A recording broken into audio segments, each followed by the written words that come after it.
Hello, my name is Dr. Diwan S. Raja. Today I will discuss about the histology of the peroxisomes. Peroxisomes are small spherical membrane-bound organelles. They contain many enzymes, maybe about 50 enzymes for various metabolic reactions, especially for oxidation and detoxification.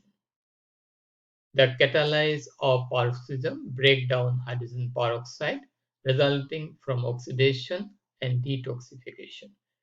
So the peroxisome help in the production of hydrogen peroxide. It also break down the hydrogen peroxide when it is more. Okay. So we got the peroxisome. This is an organelle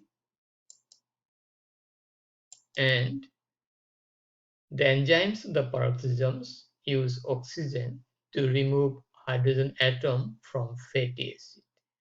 Functions of catabolism of long-chain fatty acid, that is beta oxidation, forming acetyl coenzyme A. So acetyl coenzyme A is used by the cells, as well as it also produces hydrogen peroxide. It prevents the accumulation of hydrogen peroxide and breaks it into water and oxygen by an enzyme called catalase. Because hydrogen peroxide is a toxic substance, so its excess accumulation should be removed. So therefore, peroxisome forms hydrogen peroxide by the oxidative reactions. It also breaks down hydrogen peroxide by the catalase. The enzymes of the peroxisomes work as a complement to the function of smooth endoplasmic reticulum and mitochondria.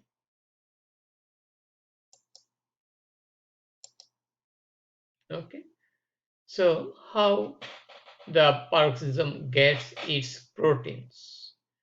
Proteins destined for peroxisomes are not manufactured from the rough endoplasmic reticulum. So, what is the source of protein for the peroxisome? Proteins are mostly derived from the cytosol polyribosomes. They are not from the rough endoplasmic reticulum. There are specific receptors on the peroxisome to those proteins. Actually, the protein from the polyribosomes has some signal molecules, and the peroxisome has a receptor for those signals. So the protein from the polyribosomes will go to the peroxisome.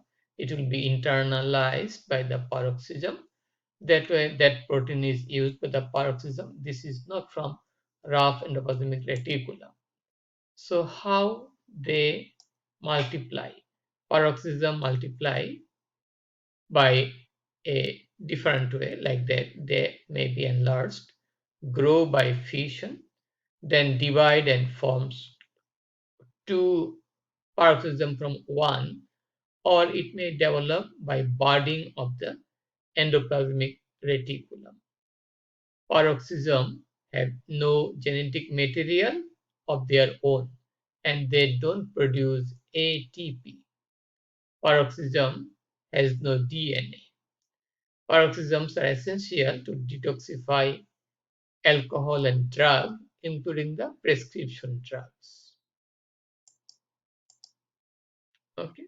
So again, if you summarize the function of peroxisome, they are essential for lipid metabolism along with mitochondria, produces and breaks down the hydrogen peroxide.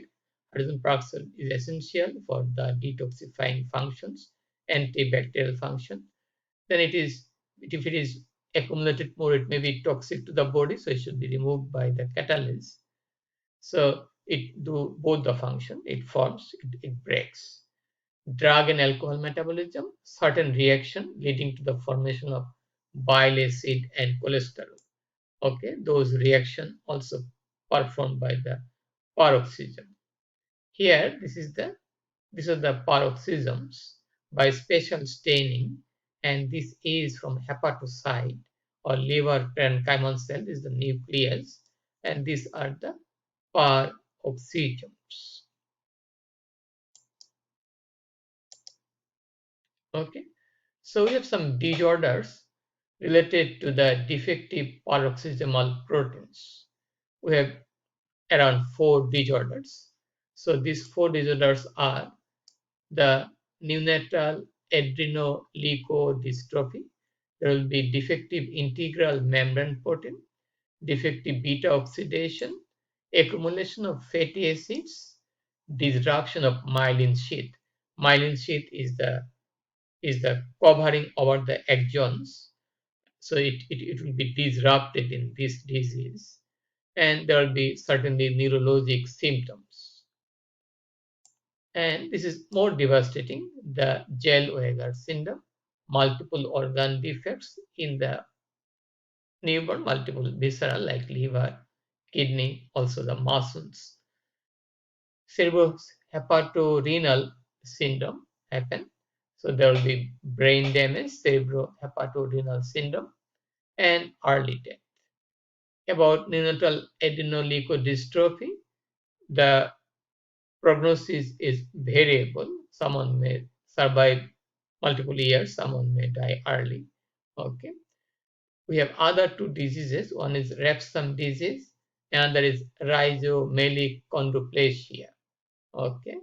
So this is less worse than that of Zellweger syndrome, but certainly all of the paroxysmal diseases causes the defect in the nerve, many multiple organs, and it that is variable in its expression. And among these, Zellweger syndrome is the worst of all.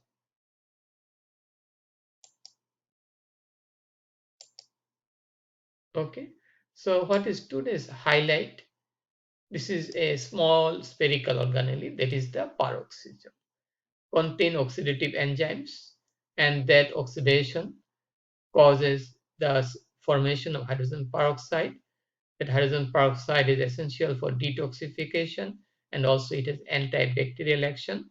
So if it is more accumulated, that will be toxic to the body, it should be removed.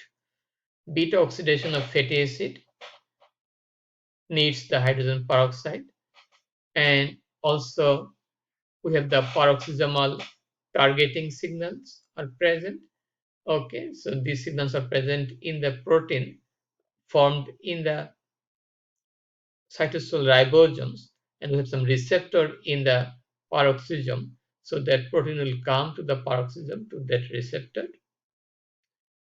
Urate oxidase, this is a peroxisome, this is the lipid bilayer membrane, because it is a membrane bound organelle.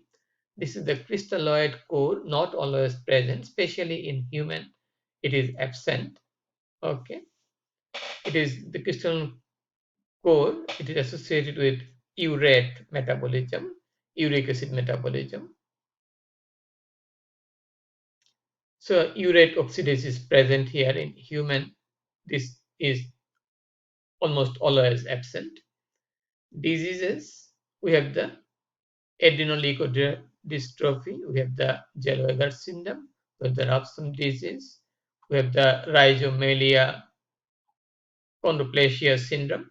So we have multiple diseases associated with the defective function of the enzymes of the peroxisome.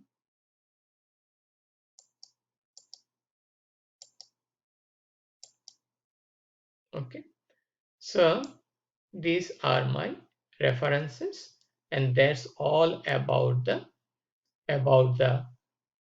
histology of the peroxisome. If you have any question, please feel free to ask me. Please share the information with your friends, and please support my channel. Please subscribe me. Have a nice day. Bye now.